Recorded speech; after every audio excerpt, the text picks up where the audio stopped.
We're so glad you've joined us on the ERLC podcast to explore how the Bible addresses important cultural issues pertaining to life, religious liberty, marriage and family, and human dignity, and how we can walk in wisdom for God's glory and for the flourishing of our neighbors. If you're enjoying this podcast and find it helpful, please leave a review wherever you listen. This will help more people find and benefit from what we're learning together. We are grateful for the time you take to join us for these conversations.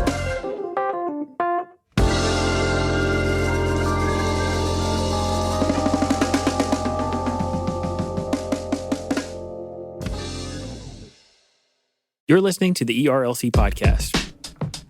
In your mind? Is that it? Am I just up there cooking eggs in your kitchen all the time?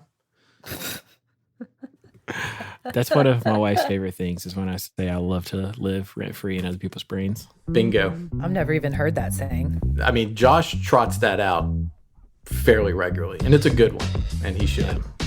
If I was going to define like being an 8 in one short description, I would say that's what it is.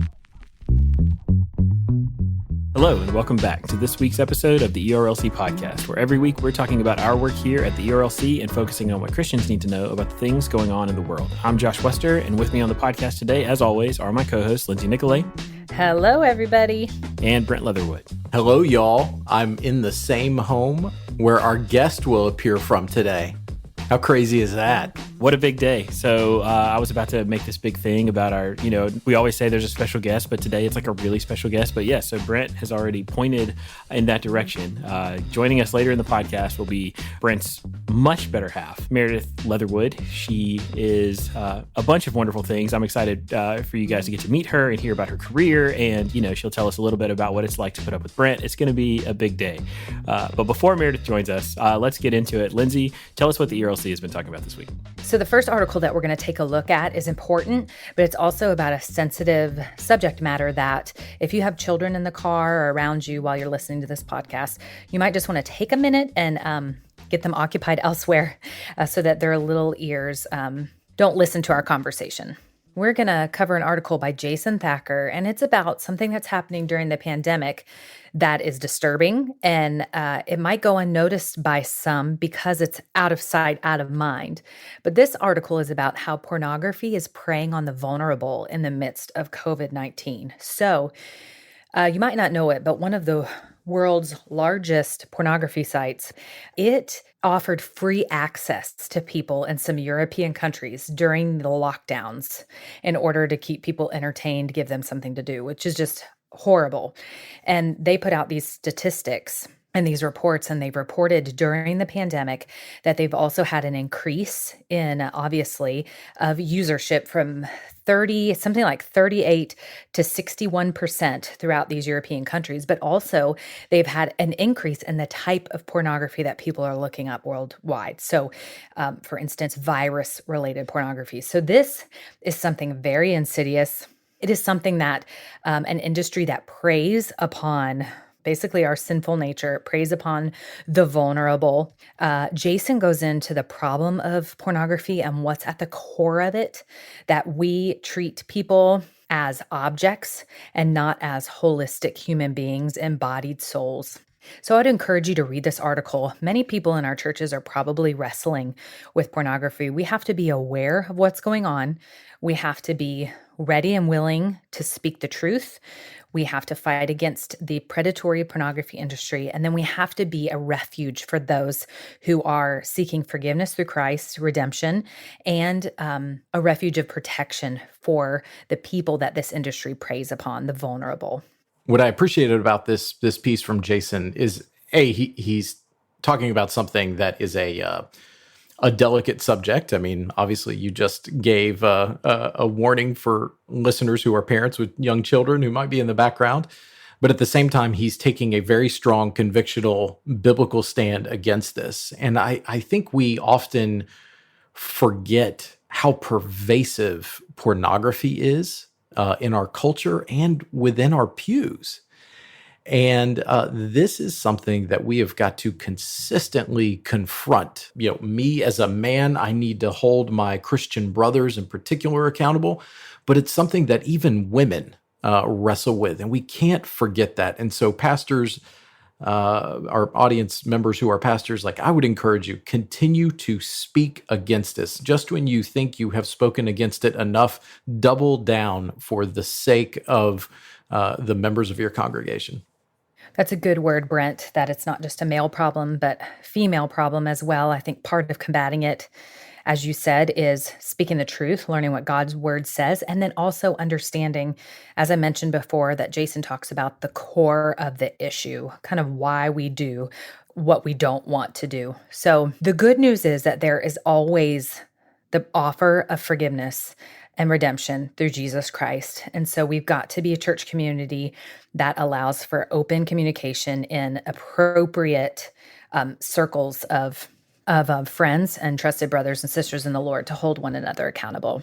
So moving on from there, we have another explainer by Alex Ward, who's our colleague, and he explains what happened with the report of the Human Fetal Tissue Research Ethics Advisory Board. So if that sounds like mouthful, it's because it is. And if it sounds confusing to some, that's because it is. It's a little confusing to me, which is why we're so thankful that we're able to put out as the ERLC these resources, these explainers that help us understand what these seemingly complicated things are and why they matter, and that help us think about how to process these things as believers with a Christian worldview.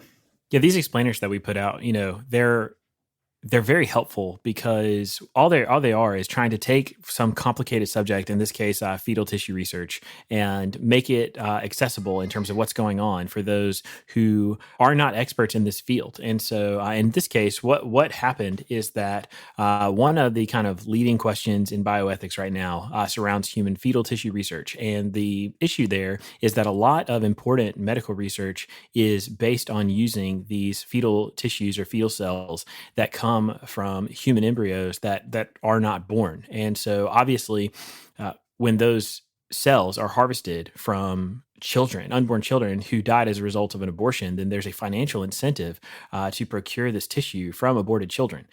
That's obviously terrible and something that all Christians and those who are pro-life should oppose. This report was a group of experts coming together to make a recommendation to the government about what kinds of research to allow or support. And Alex, in this piece, breaks down what their recommendations were, which were mostly negative, mostly decisions or encouragements not to fund research that would in any way incentivize abortions or benefit from aborted children. Thank you for explaining that, Josh. And it's important to note, too, or just interesting to note, that one of the members of this board is Dr. Ben Mitchell, who we recently talked about on the podcast because he retired, but he is a leading Christian ethicist, very valuable in these kinds of fields, thinking about these kinds of things. So if you still need to read more about this, it still isn't quite making sense, feel free to check this out on ERLC.com. That's why we put up these types of resources, is to be able to serve our listeners and to be able to serve the church. And then finally, we have a piece by our very own co-host, Josh Wester. So he gives us 4 helpful lessons from Confession, a book that I've never read before. But in this article, I've learned it's only 89 pages. Josh's face is aghast because we FaceTime during these times, and he is shocked. Probably has lost respect for me.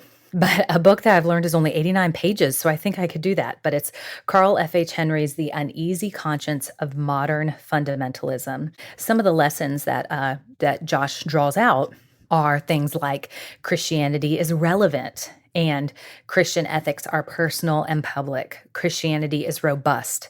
Christians stand against the world for the world. So though this might be an older book, though you might be turned off by the title, which I confess to you I might have been, it's relevant for today. So Josh, can you tell us a little bit more about this? If you're still talking to me, if we're still on speaking terms. Wait.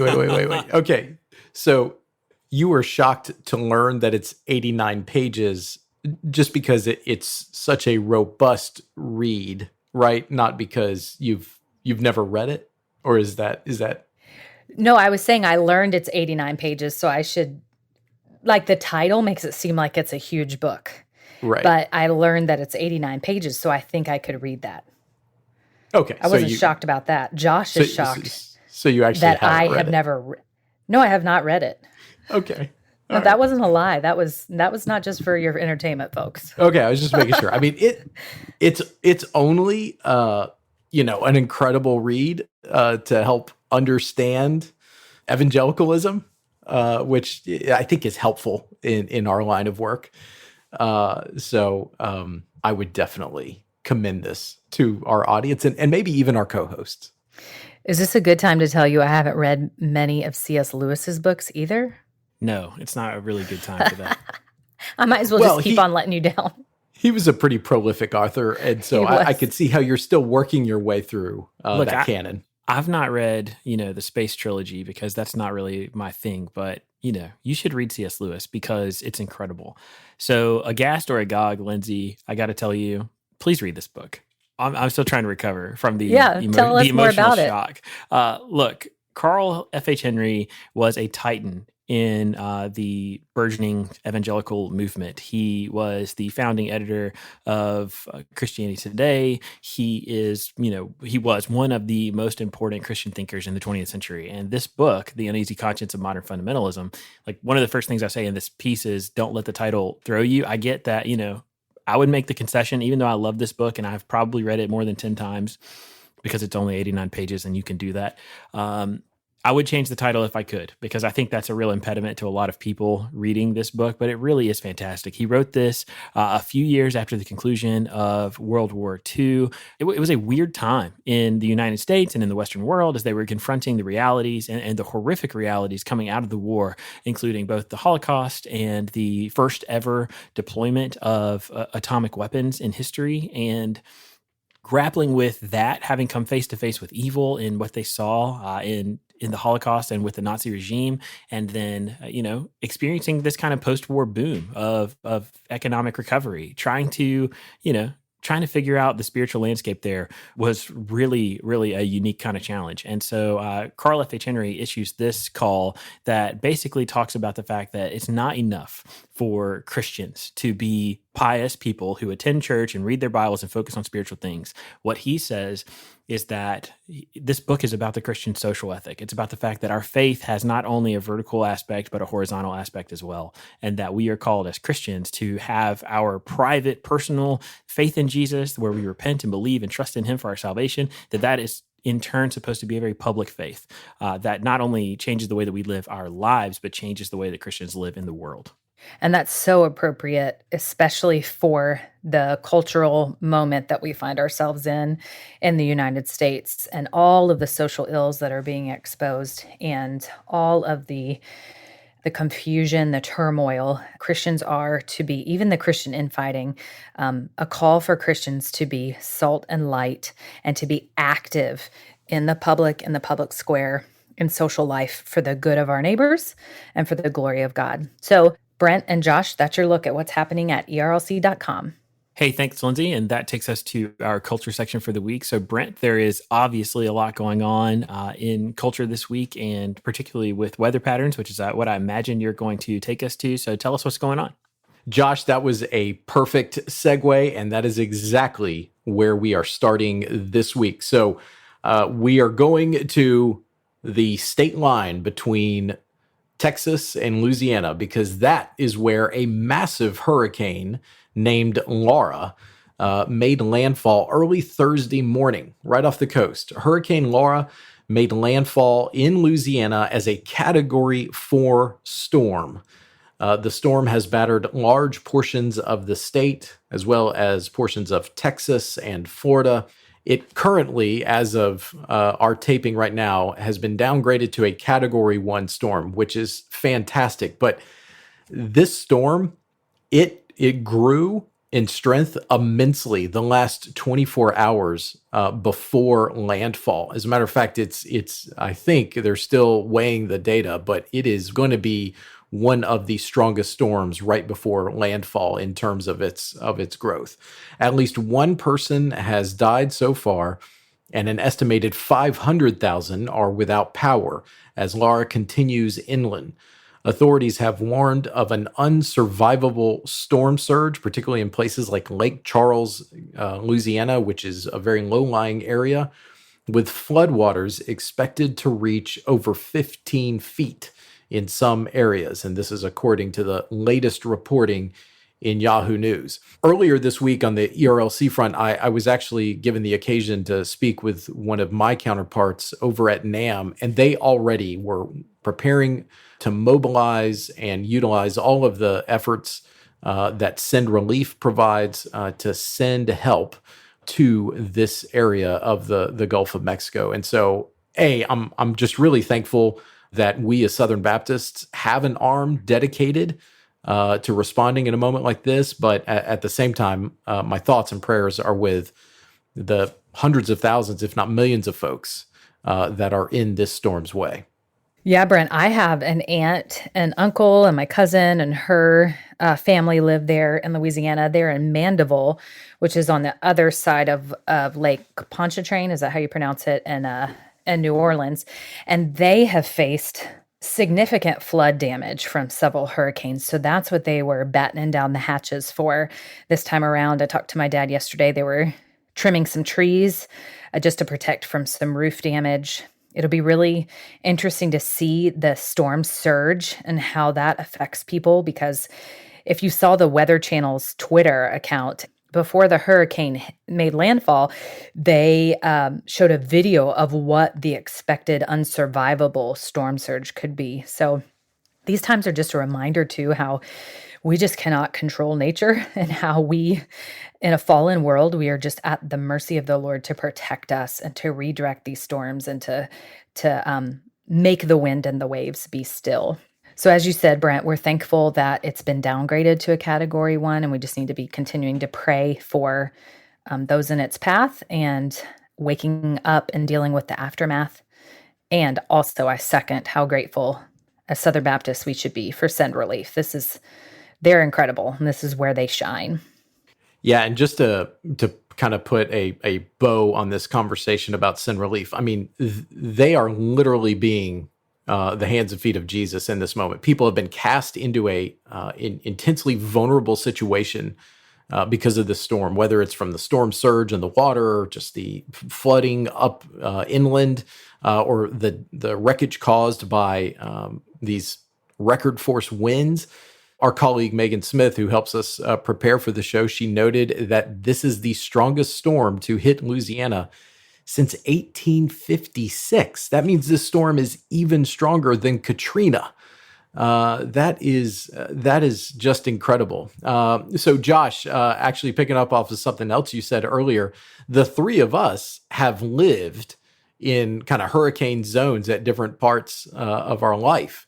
So I'm curious, what is the most memorable hurricane that you've dealt with? Or Lindsay was wanting to know earlier, do you have any interesting evacuation stories?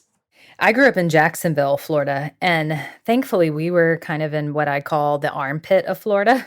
So hurricanes seem to always skip us, or we would get some weather, but we wouldn't get the major damage. We only evacuated one time when I was in high school. I don't remember the name of the storm because I'm just not good remembering these names in these years. But we had several cats and a dog or something like that. I don't know.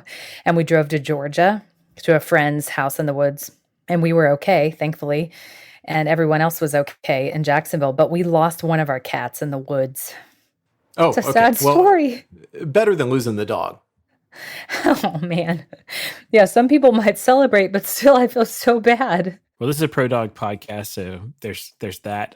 Probably the worst hurricane that I've ever lived through, although my hometown has been rocked by a number of major hurricanes before. One, Hurricane Matthew, a couple of years ago, did significant damage. But back in 1999, Hurricane Floyd came through, and 20% of our city was underwater. And I had, friends and family members who lost their homes as a result of this. In the neighborhood that I used to live, there were a number of people who ended up living in campers in people's backyards because they had lost their home as a result of this flood. It was just absolutely surreal to see people in what were neighborhoods where, like the neighborhood where my aunt lived, instead of being able to drive on the roads, which you couldn't because they were underwater, there were literally people driving their fishing boats or riding their fishing boats around in this neighborhood from house to house, getting things out of homes, getting people out of homes. It was absolutely devastating.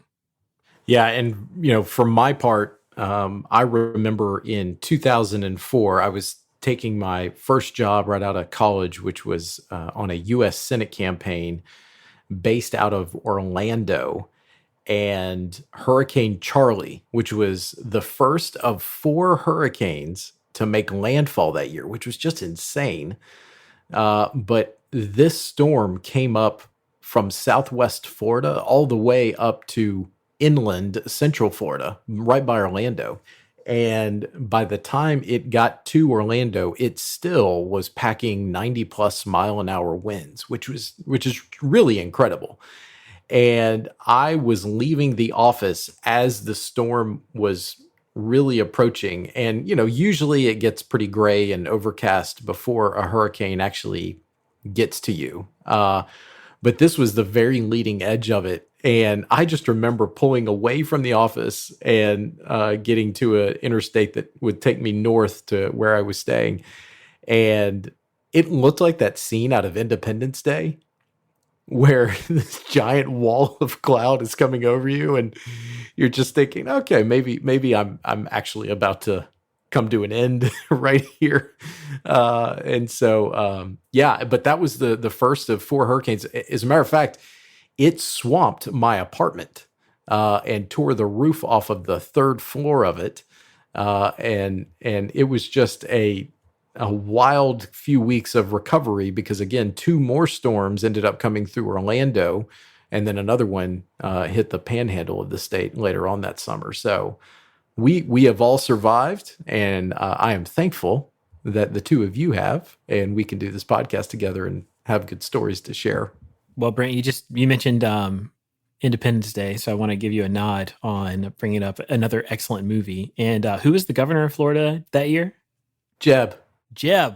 Yeah, and I want to tell you, if there is ever a time to be thankful for a leader who just knows the ins and outs of government and how to create public-private partnerships and reacts well under pressure, it was Jeb Bush. He was clearly the man for that moment in the state of Florida, and I just remember thinking at the time, I was grateful for his leadership that he demonstrated. All right, so moving on from weather to once again another very serious subject that we probably should caution parents with young ears around them.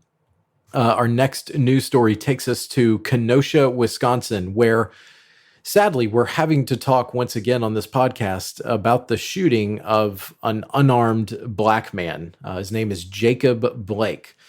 So according to the Chicago Sun-Times, Jacob Blake was shot 8 times by police officers in Kenosha, Wisconsin.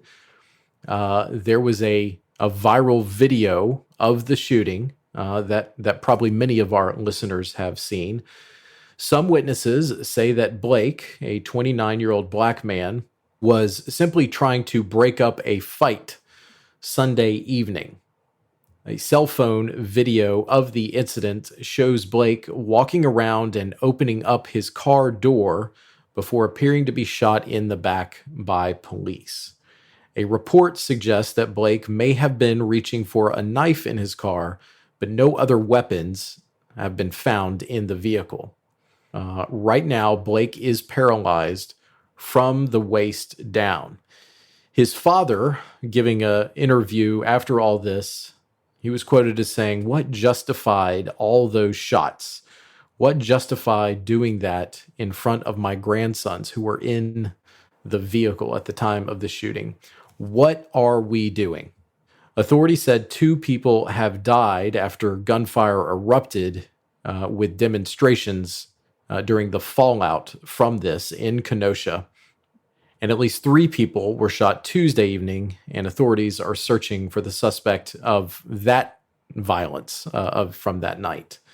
There was a standoff between an armed group who said that they were protecting property as several buildings burned down in the city, and law enforcement used tear gas on protesters during several nights of these events. So this is just, it is incredibly frustrating that it feels like I'm having to read from the same script once again about another shooting. And look, admittedly, there are still maybe details to come out about this. There's still some murkiness about what exactly happened, but it just seems like we are having a hard time showing consistency in our law enforcement practices in situations where the only difference seems to be the color of one's skin. I totally resonate with that, Brent, because as J.D. Greer expressed on Twitter this week, he's sitting down with his children and trying to help them make sense of this, and they don't understand because this feels like a conversation that they just had, that they just sat down and talked through, because so many over and over again, especially in recent months and over the last several years, we have just seen these violent encounters that frequently end in death between Black citizens, Black men, and police. And there is no question, as we look at these individual circumstances, it's really hard for us to know exactly what may have taken place in each individual case. But when we look at this as a whole, we can recognize very clearly that there is a problem, that something is badly wrong, that the system has broken down. And this is a very human problem. This is something that as Christians we can care about and we can lament as a tragedy, regardless of what your politics are, regardless of anything else. You can look at the fact that this man is now at least paralyzed and is in a situation that none of us would wish to be in. It's a problem. It's a situation that us as believers, especially, we just want to see all people live in a country and in a world where they are treated, where we see fairness in the way that people are treated by law enforcement. And even saying that, none of us are in a position where we want to pass some kind of judgment against all police officers or all members of law enforcement and assume evil motives or that there's some kind of ill intent across the board or anything like that. But we keep seeing these situations take place, these tragedies happen, and we don't have the answers that we need. Well, and I think each event that happens, each tragic event that comes to light, makes it harder for an already contentious society and an already hurting society in the midst of coronavirus lockdowns, quarantines, in the midst of a embittered presidential election, truly, and many, many other things. It makes it harder and harder for people to have civilized conversations because understandably emotions are already high. It makes it harder to avoid generalizations, makes it harder for people of different opinions to not view one another as enemies. And so Christians have hard work to do in the midst of these situations to be peacemakers, not peace avoiders or peacekeepers, but peacemakers. To be advocates for, like you said, Josh, the human dignity of all people, because that's definitely not up for debate.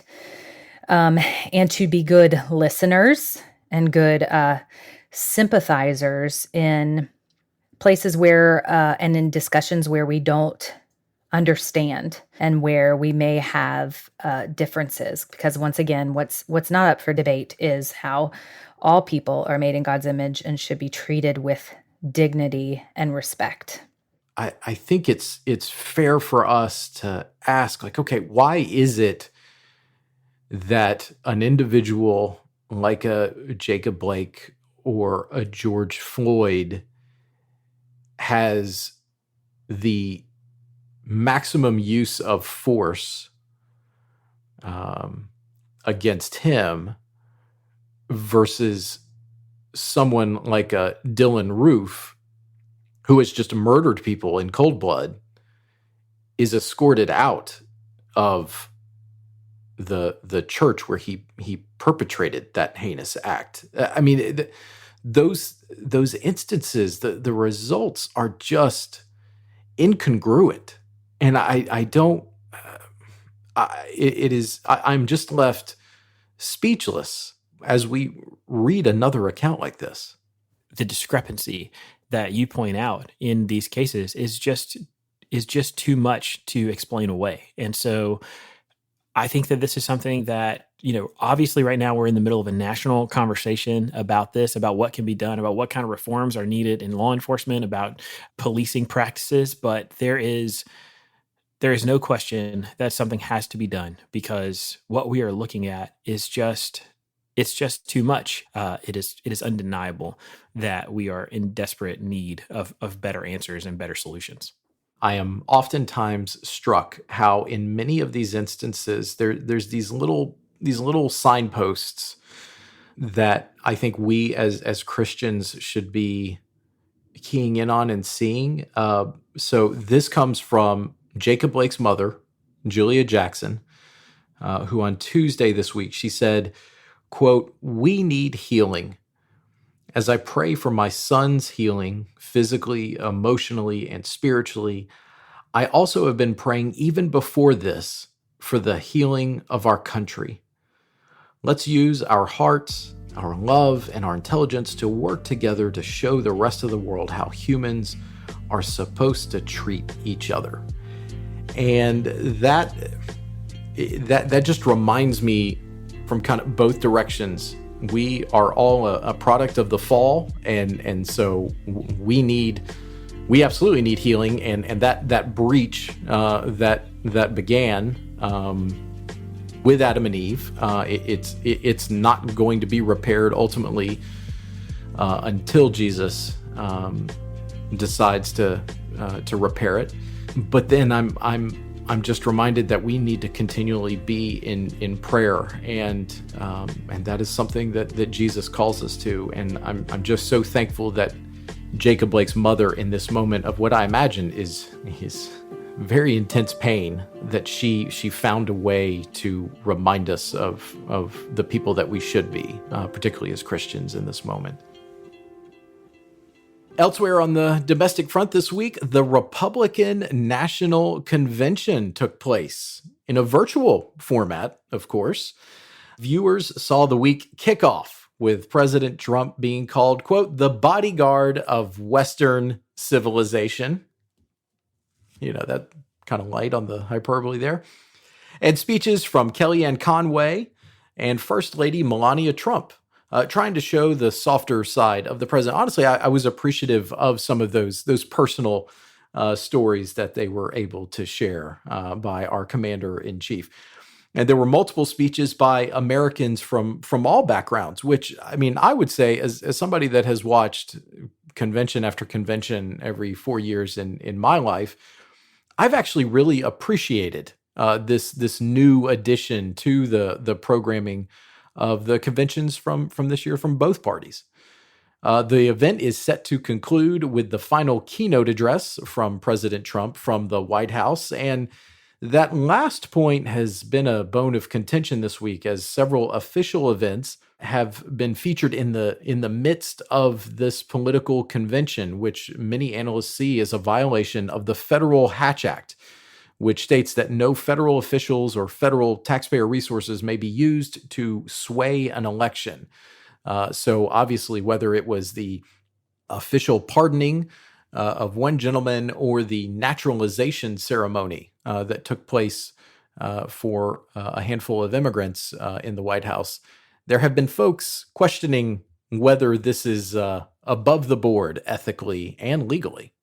So watching the conventions this week, I just want to say something that all of us are thinking, which is, man, like there was all this speculation ahead of time that the Republican convention was not going to, go off without a hitch, to put it mildly. And honestly, it's been a really, really impressive showcase so far in terms of just the quality of the programming. The big thing that I would point out from what you said, this commentary about the Hatch Act. Well, if you don't know, former Senator Orrin Hatch, he's now retired, but he is one of the best follows on social media, and he has been posting in response to people pinging him about the Hatch Act to say, the Hatch Act is not about me, I'm retired. So, that was cool to see that. That's right. I do love Senator Hatch's Twitter feed. So, Lindsay, I know that you were particularly interested in Vice President Pence's keynote from Fort McHenry in Baltimore, Maryland, where we got a good dose of some speechifying from the vice president. Yes, I was just interested in a little clip that I saw. Now, listen, this is not the first vice president or president to use scripture out of context, to misquote it, to change things on both sides of the party aisles. He will not be the last, but still, it was so interesting. Let's see the quote from Hebrews that he just changed. Let's run the race marked out for us. One of my favorite verses, by the way, but not as it is here. Let's run the race marked out Wait, you for mean us. He's not talking about a political race?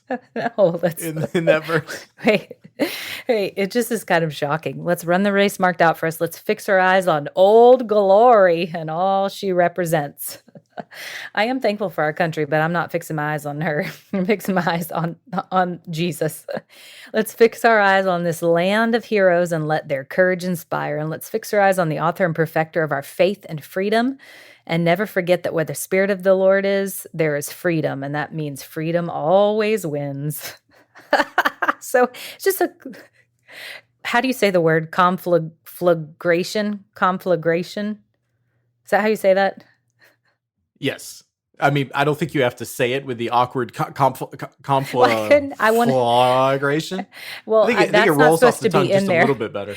It's just a conflagrate. I can't say it. I get tongue-tied. Conflagration. Well, I would say he conflated. He conflated, but I wanted to be able to say the other way. Different themes and topics and such. But again, he's not the first, and he won't be the last. I'll just back you up, Lindsay, and say that commentary is right on. Okay, let's turn to Joshua Wester's alma mater, Liberty University. So there was some big news made this week, and we're going to cover that later with my wife, who is also an alum of Liberty. Yeah. I'll give you $5 if you can tell me the meaning of alma mater without looking it up. Oh, Lindsay's doing that. Just started the school, college, or university that one once attended. Yes, but no, I think the Latin meaning. Oh, the Latin. It means nurturing mother. Nourishing mother. It's the place where you were, your education matriculated. Yes, took shape, was formed. So there you go. Is that what the mothers in y'all's household are referred to as? You call McCaffrey and Meredith alma mater. Alma mater. I think our mothers would be a mater. Okay. All right. So on to the Small Bible College in Virginia. On track. That's right. Turning to Lynchburg. So Jerry Falwell Jr. has submitted his resignation as president of Liberty University. The school announced his departure this past Tuesday, saying that Liberty's Board of Trustees had accepted his resignation. Now, there was some drama as this played out. The move came amid escalating controversy over Falwell's conduct, according to Baptist Press, as well as allegations that he condoned an affair between his wife and a man he described as a family friend. Following publication of this report, multiple news outlets said that Falwell had agreed to resign. Then he denied those reports. And then finally, he did resign. So it means a new era is here for Liberty University, which we should point out is one of the largest evangelical institutions in the world. And so we have a couple of staff members. Josh, you're one. Chelsea from our Washington, D.C. team is also an alum of Liberty. I mean, this is a big moment for a highly consequential institution. It really is, Brent. And I I feel like we need to apologize to our listeners today because we have just covered so many heavy and just grisly topics. As a Liberty alum, like looking at this saga that has been playing out in terms of Jerry Falwell Jr. over the last several years has been really hard and painful.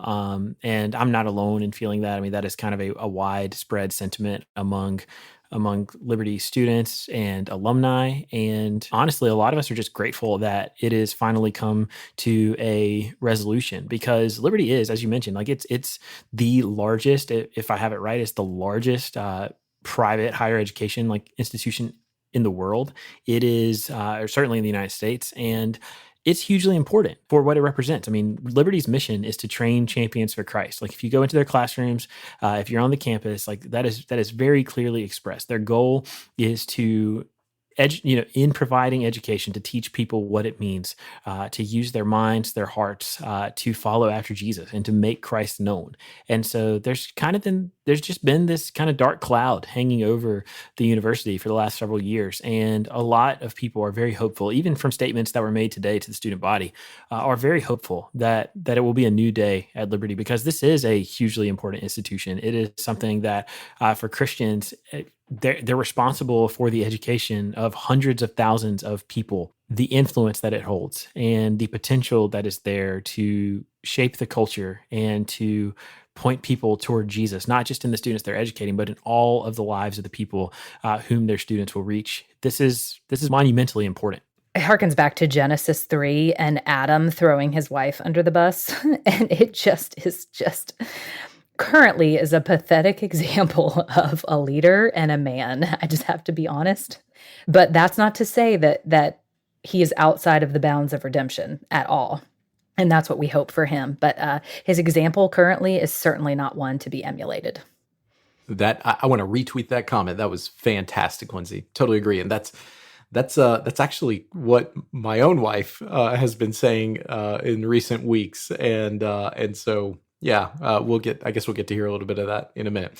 All right, so let's close out with some good news. So this last one, though, I hope we all can take some pride in doing, because we are doing it, America.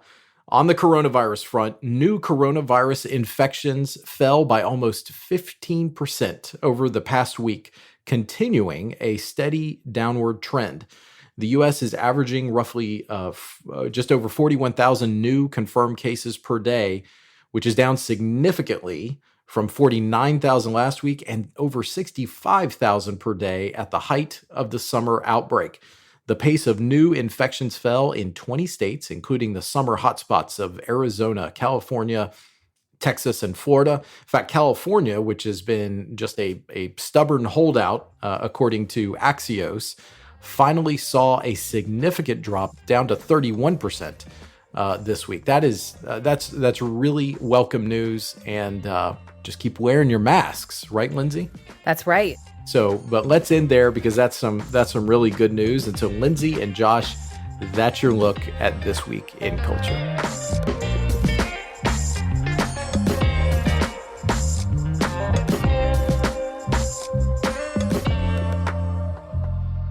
So now we're about to talk to Brent's wife, Meredith Leatherwood, and we are so pumped to have her on the podcast today. She is a professional in the Christian music industry, and we're excited to hear about that and the work that she does in her career. And as I mentioned at the top of the show, what it's like to live with and put up with Brent Leatherwood. But for now, Meredith, we want to say thanks so much for joining us on the podcast. And as we're getting started, would you just tell us a little bit about yourself and the work that you're doing right now as the founder of Leatherwood Promotions? And if you could, tell us one thing that God is teaching you in this season of life. Yes, thank you, Josh. Thanks for having me. And it does take a lot of grace to put up with Brent. I'm kidding. I love it. But but we're so glad you said it. No, I know, but they know it. They know it. So you're not telling them you guys anything are they don't know. aware. Exactly. I actually just launched a new company called Leatherwood Promotions, but I've worked in the music industry now for almost 18 years. In the past 12 years, I've worked for a Christian label doing promotion. And so right now, my full focus is on promoting Christian songs. And one of the reasons that's so important to me is because growing up, Christian music was huge in my faith journey. I used to take my little CD player with my headphones that you had to hold flat or the disc would skip, and I took it everywhere with me. And I remember sitting and just listening to songs from Stephen Curtis Chapman and other people that were huge in the 90s. And I would listen to songs on repeat, and they were a major impact on my faith journey. And so my hope now is I feel like music has gotten even better.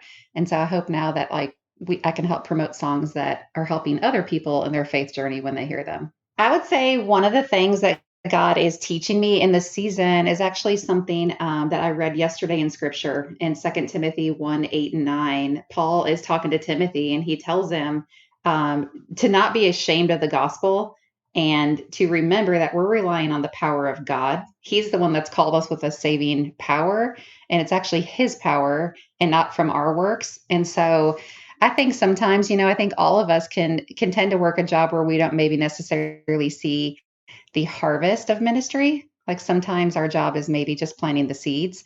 And so I remind myself with my job sometimes I don't always get to see the impact that songs have on people in their lives, but I'm trusting that the Lord, his word is never void. And so whenever music goes out that has truth about him, that it's touching people's lives. And so that's something he's teaching me right now in my career. Meredith, it's so fun to be talking to you, and I'm so glad for what you shared. And my listeners might not know that my husband also works in the Christian music industry, so this is like worlds colliding. And you sharing about your experience is like talking to the girl version of my husband. You named Stephen Curtis Chapman, and that's his hands down favorite artist. In fact, he asked me if we had a boy, if we could name him something like Stephen. I was like, no, that's weird because we don't know him. So also, I wish your listeners. Husband works for a fantastic label. So. Yes, he is blessed. He loves it. I also wish our listeners could see Brent's face right now because they know that we FaceTime during these conversations so that we can like give each other cues. But he's like all smiles as you're talking. Oh. Well, okay, so let's get into some of the culture content. This podcast focuses on Christians and culture. So can you tell us what things in culture you and the folks around you, aka Brent Leatherwood, are paying attention to right now? So one of the areas that I feel like has been so prominent in culture right now is the whole racial justice initiative. And that has been definitely at the forefront also of the Christian music industry. In fact, a few months ago when I think everybody kind of noticed on social media that they had a blackout Tuesday. And that was also observed in the Christian music industry, just as a chance to kind of stop and say, like, are we listening to all of the voices present in this industry? Are we fully supporting them? Are we giving everybody the same stage and the same platform? And one of the things, obviously, Brent and I obviously are very, very like passionate about racial unity. And one of the things that I specifically would love is just to see a broader context of that within the Christian radio industry.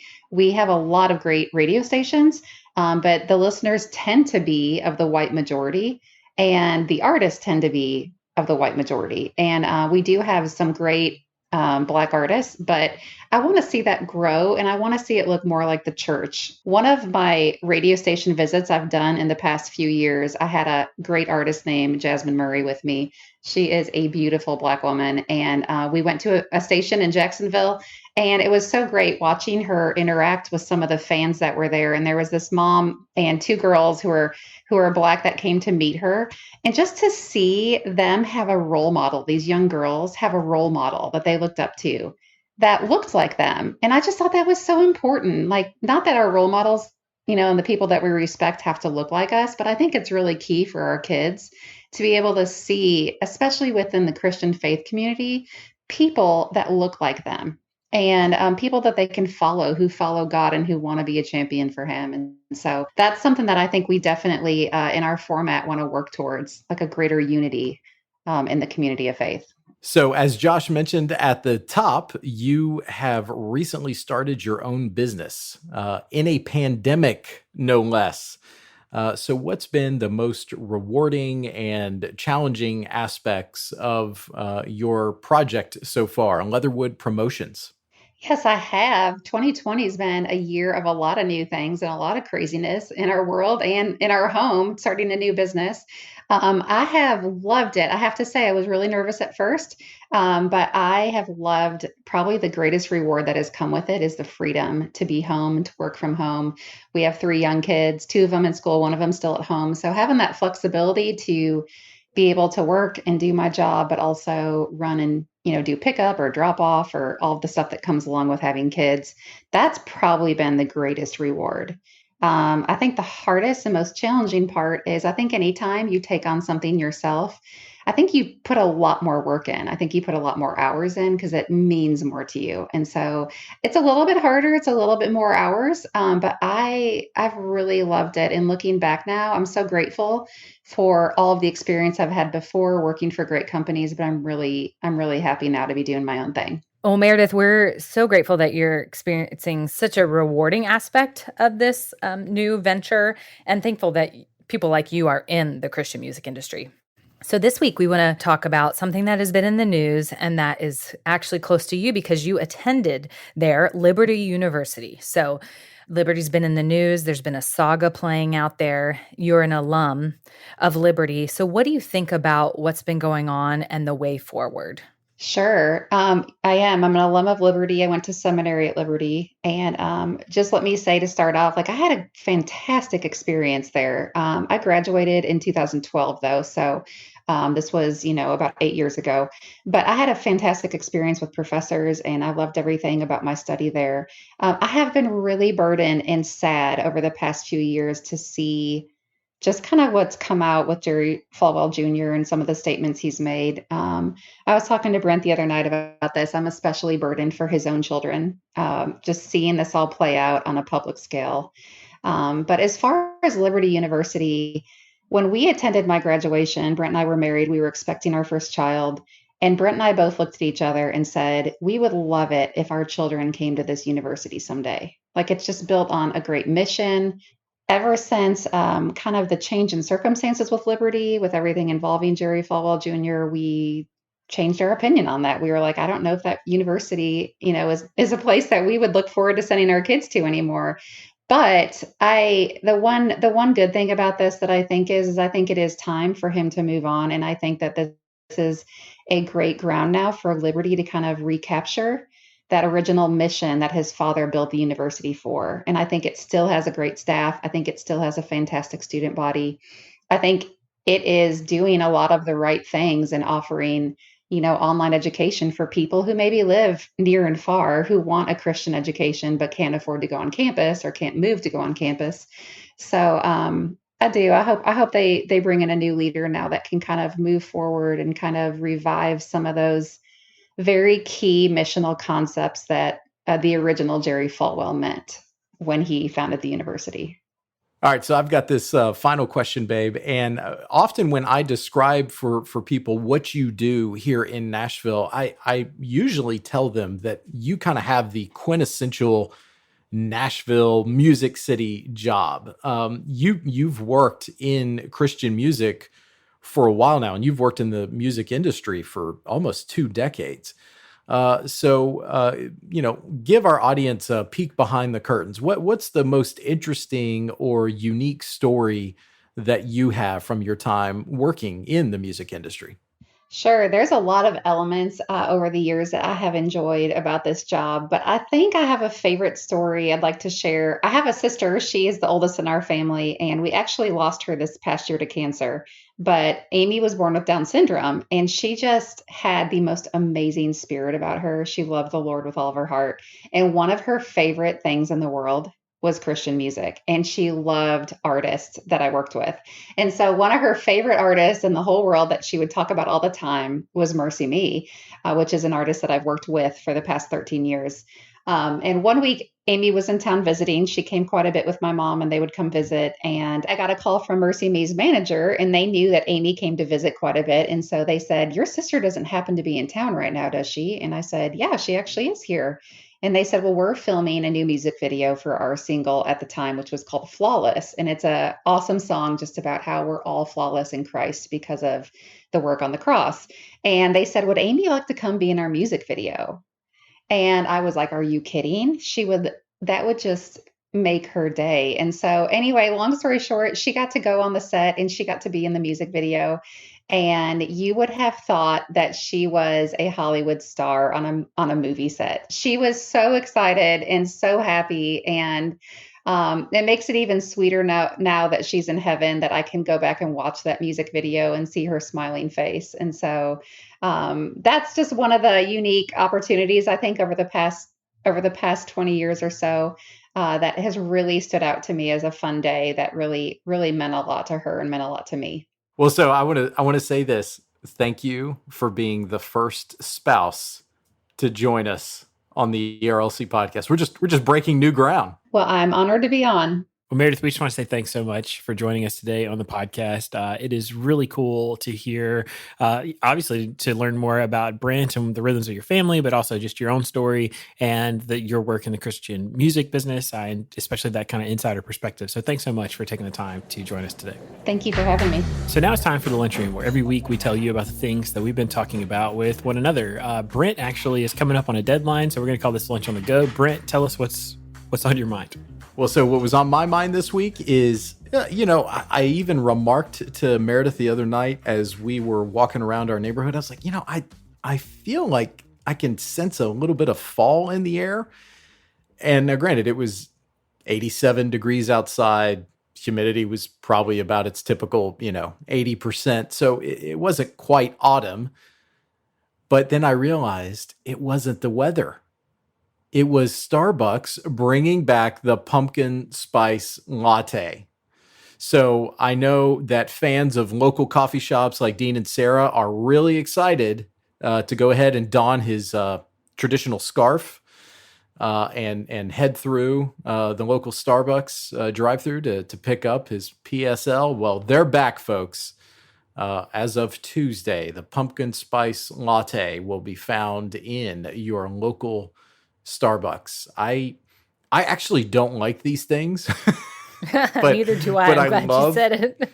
But I love the conflict that inevitably ensues when they reappear. Yeah, I'm also not a big fan of the whole, PSL thing, but it is a phenomena. It is a thing that people are all the way into. Speaking of things that people are all about, hey, it's not a joke this time. It was announced this week that we're looking at a West Wing reboot of sorts. Unfortunately, it's not the full thing. Be still my heart. I know, brother. Oh, man. So the West Wing, it was announced this week that the West Wing cast is going to get together for basically a stage reading of an episode from season 3, which is titled Hartsfield's Landing. If you've not watched Hartsfield's Landing, you should go do it. It's a really great episode, but it's for the cast is coming together to benefit an organization called When We All Vote, which is a nonpartisan organization that just promotes voter participation. Aaron Sorkin, who is now 59, and Tommy Schlamme, who was, I think, the producer of The West Wing, plan to film this reunion over the course of several days in October in Los Angeles, and it's going to be a big thing. I mean, it's something I can't wait for. It's going to be released on HBO Max, so I'm not sure what I'm going to have to do to be able to get access to it, but somehow, some way, I'll figure it out so that I can watch this West Wing. This isn't quite what the legion of fans out there have asked for. I mean, at least give us a full production West Wing reunion episode, like a one-night event. So that we can see how the different storylines have ended up all these years later with President Seaborn. Yes.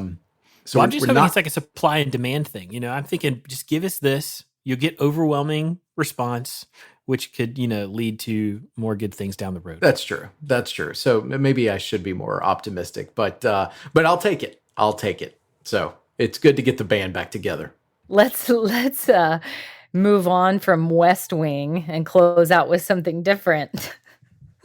So, though I did have a pumpkin donut from Dunkin' Donuts today, and that was really good. Way better than a pumpkin spice latte. So my lunchroom... Hold on, I got to stop you. Dunkin' Donuts. To me, their donuts, the whole Dunkin' versus Krispy Kreme, I think Krispy Kreme's donuts are way better, except for the blueberry donut from Dunkin' Donuts, which is a real national treasure. Yeah, see, I think cake donuts at Dunkin' Donuts are way better. I'm not really a fan of airy donuts because there's just not much there. I have to say, I think that we have gotten more feedback about your preference for donuts than almost anything we've ever talked about. Food in general. That's right. That's right. But this is not about food. This is a story, a local story from here in Nashville. So apparently, well, we know that the airport is under construction because we have so much more traffic coming through and Nashville's growing. Well, they are replacing the carpet. And apparently this is causing a bit of an uproar because it's quote unquote iconic.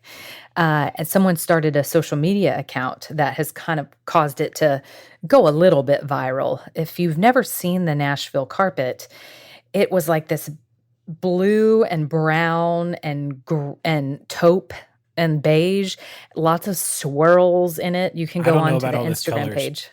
Yes. It really was iconic. I mean, iconically ugly is what I have to say. But apparently one of our coworkers said that people are getting squares of the carpet, which is utterly disgusting to me. Well, they're making rugs out of them so that you can put them at your front door. Oh, you think about all the foot traffic that's been on those carpets throughout the years. That's just really disgusting. There's just foot traffic on your rugs at your house. I mean, I don't. Actually, we are a no shoes household. So you still have rugs at your front door. Yeah, at the front door. But I was thinking that people were going to keep these and hang them up or touch them or something. I don't know. Yeah, I think that's gross, I got to say. That's totally gross. So anyway, you can go on Instagram and see a picture of what the new flooring looks like. It's much better, sleeker, easier to keep clean. But RIP BNA carpet. That's right. How sad to see that. Because as one of our colleagues pointed out, so many trips, the thing that greeted you when you got off the plane was this, ugly but iconic B&A carpet. And, rip, it is no more. But for a really heavy episode, that was a really, fun, light way to end it. So we're going to leave it there. But we want to say thanks so much for listening. And if you enjoyed the podcast, you can help us spread the word about the podcast by sharing the episode on social media or going into your podcast app and leaving us a rating or review. You can find links to all the things we talked about today in the show notes. But for Brent and Lindsay and myself, we want to say thanks so much for listening. And we'll be back next week with more content.